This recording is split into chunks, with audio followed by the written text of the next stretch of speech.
Hello everyone, welcome to my channel. The wind cut through the Port Charles Cemetery with a chill that didn't belong to early spring. The sky was grey, heavy with the kind of silence that felt like a warning. Maxie Jones stood frozen in front of a headstone she had memorized years ago, her breath catching in her throat as if the air itself had betrayed her. The name etched into the stone blurred before her eyes. Nathan West. Her husband, the love she had buried, the man she had mourned with every broken piece of her heart. And now he was standing a few feet away from her, flesh and blood, his eyes just as blue, just as familiar, but somehow different, older, haunted, alive. Nathan West stared at her as if he'd seen a ghost. "Maxie," he breathed, his voice cracking. She felt the world tilt beneath her feet. For a moment she thought she might faint. This had to be a dream, some cruel trick her mind was playing on her. She had stood at this grave 100 times, begging for a miracle. She had prayed for one more touch, one more kiss, one more chance. Now the miracle was here, and it felt like a nightmare. "You're dead," she whispered. "I know," he said hoarsely. The silence between them stretched, thick and unbearable. Years of grief, anger, longing and confusion swirled like a storm cloud. Maxie wanted to run into his arms, she wanted to slap him, she wanted answers. Instead, she stood there trembling. The cemetery meeting sent shockwaves through Port Charles. By the time the news reached the PCPD, Dante Falconry nearly dropped the file in his hands. "Nathan," Dante repeated, disbelief written all over his face, "that's impossible." But it wasn't impossible, it was reality, messy, complicated reality. Nathan's return wasn't simple, it wasn't a fairy tale reunion, it came wrapped in secrets, in missing years, in explanations that didn't quite fill the void. There were classified details, vague justifications, and the kind of silence that only deepened suspicion. Maxie tried to focus on the miracle, for James, for their son. James West deserved his father. But miracles, she was learning, came with consequences. Because in those lost years, life had moved on. And so had hearts. Across town, Lulu Spencer stood by the docks, staring out at the water. She could still feel Nathan's hand in hers, the warmth, the electricity. She had been the one to see him first after his return, not Maxie. Fate had a twisted sense of humor. Their connection had reignited instantly, almost violently. The shared glances, the unfinished sentences, the tension that crackled in the air whenever they were alone. If Maxie hadn't woken up when she did. Lulu shut her eyes. If Maxie hadn't woken up, she and Nathan would have crossed a line they'd never be able to uncross. They had already kissed once.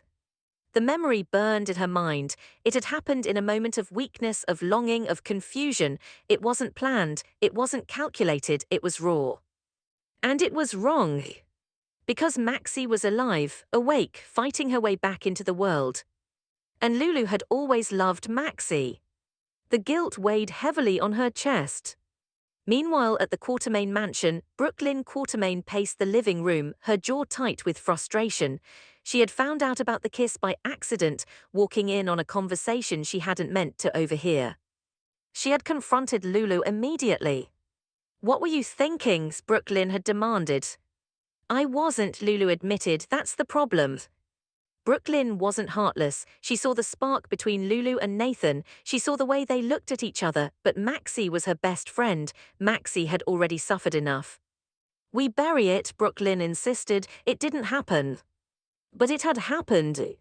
And secrets in Port Charles had a way of surfacing. Back at the PCPD, Dante cornered Nathan in his office. "You thinking about going back to Maxie?" Dante asked bluntly. Nathan leaned against the desk, running a hand through his hair. "For James, I have to try." Dante studied him carefully. "You have to want it too." Nathan's silence said everything. He loved Maxie, he always would. She was the mother of his child. She was history and laughter and shared dreams. But what he felt with Lulu now was something else, something unexpected, something dangerous. The worst part, he didn't know how to turn it off. Maxie sensed it before anyone said a word. She saw it in the way Nathan hesitated before touching her, in the way his eyes flickered away when Lulu entered a room, in the tension that hummed like static whenever they were all together. She tried to ignore it. She told herself it was insecurity, trauma, adjustment. But Maxie Jones had never been blind. One evening at the Metro Court, Maxie rounded the corner toward the private terrace, searching for a quiet moment. Instead, she froze. Nathan and Lulu stood close, too close. They weren't touching, but they wanted to. "I can't do this," Lulu whispered. "Neither can I," Nathan replied. And then, as if pulled by gravity itself, they leaned in. Their lips met. It wasn't long, it wasn't loud, but it was enough. Maxie's heart shattered in complete silence. She didn't scream, she didn't make a sound. She just stood there, watching the two people she trusted most betray her in real time. The world around her blurred, the sting of it, the double betrayal, cut deeper than anything she had imagined. When she finally turned away, her legs felt like lead. The miracle of Nathan's return had just transformed into her worst nightmare. Across Port Charles, the wind picked up again, as if the town itself knew a storm was coming. And this time, no one would walk away untouched. Part 2. Maxie didn't confront them that night. She went home instead, closed the door, slid down against it, and cried in silence so deep it felt like it swallowed the entire room. How many times could one heart break? She had buried Nathan once, she had rebuilt herself, she had leaned on friends, on Spinelli, on hope. Damien Spinelli had been steady, loyal, patient. He had loved her openly, consistently. And yet when Nathan came back, part of her had leapt without permission. Now she felt foolish. The next morning, she walked into the Metro Court with her chin high and her mascara flawless. If she was going to shatter, she wasn't going to do it publicly. Nathan saw her first. "Maxie, I don't," she said calmly. Lulu stood a few feet away, pale and visibly shaken. Maxie looked at her best friend, really looked at her. The guilt was written all over Lulu's face. "How long?" Maxie asked quietly. Neither of them answered. "That's what I thought." Nathan stepped forward. It was one kiss. Maxie laughed bitterly. "You say that like it makes it better." Lulu's voice trembled. "We never meant to hurt you." "But you did," Maxie replied. "You both did." The truth hung in the air like smoke.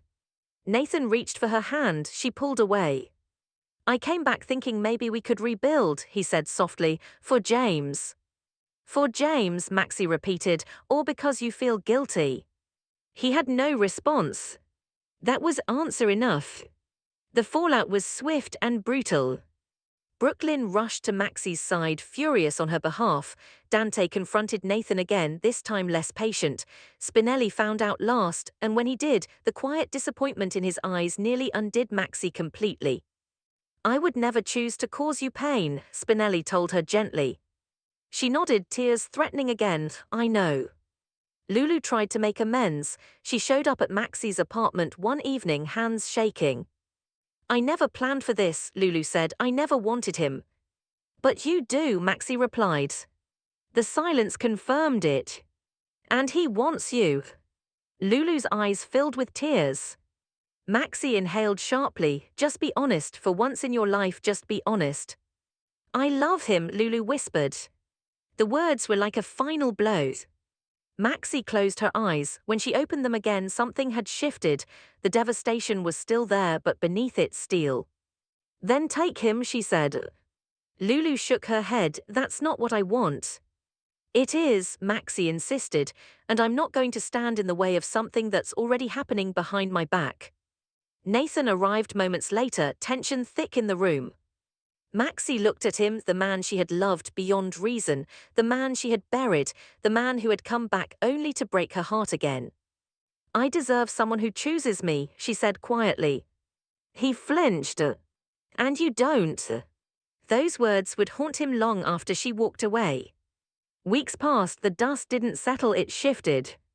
Nathan and Lulu tried to fight the pull between them. They failed. Another kiss turned into holding hands turned into late-night confessions. They told themselves it was fate. But fate had collateral damage.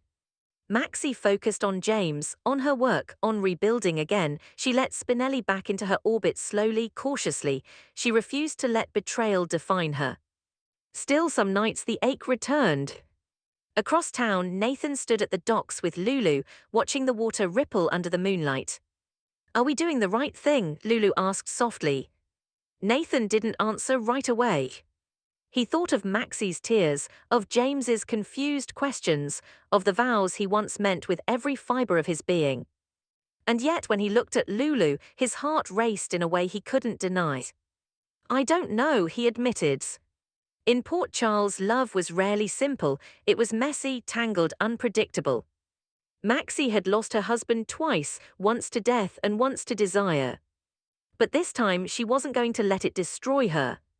As whispers spread and loyalties shifted, one thing became clear: the return from the grave had set off a chain reaction no one could control. And somewhere deep down, even Nathan knew that miracles weren't meant to rewrite the past. They were meant to reveal the truth. The truth hurt, but it also set people free. Maxie Jones would rise again, not because of Nathan, not because of betrayal, but because she finally understood her worth. In Port Charles, heartbreak was inevitable. But so was survival.